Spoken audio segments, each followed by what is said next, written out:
मैं आपको खैबर के दिन का एक मशहूर वाकया बताता हूं जो उनकी बहादुरी और ईमान को जाहिर करता है। खैबर के मैदान का वाकया।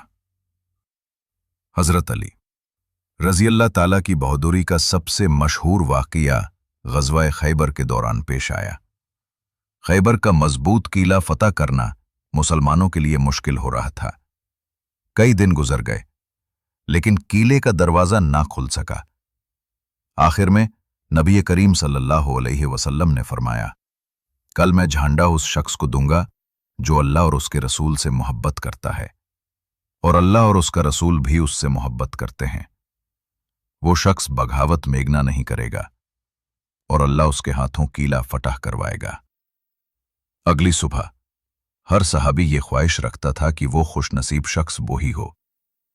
आप सल्लल्लाहु अलैहि वसल्लम ने पूछा, अली कहाँ है? सहाबा ने बताया कि उनकी आंखों में दर्द है। हुजूर सल्लल्लाहु ने उनको बुलवाया और अपना लुआब मुबारक थूक उनकी आंखों पर लगाया। फौरान ही दर्द खत्म हो गया और वो बिल्कुल ठीक हो गए। फिर हुजूर सल्लल्लाहु अलैहि वसल्लम ने झंडा हजरत अली रजी अल्लाह ताला को आता फरमाया।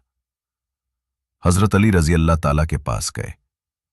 एक रिवायत के मुताबिक जब उन्होंने किले का दरवाजा जोर से उखाड़ा तो उसको अपनी ढाल के तौर पर इस्तेमाल किया और इस तरह इस आजादी और हिम्मत के साथ खैबर का किला फतह कर लिया।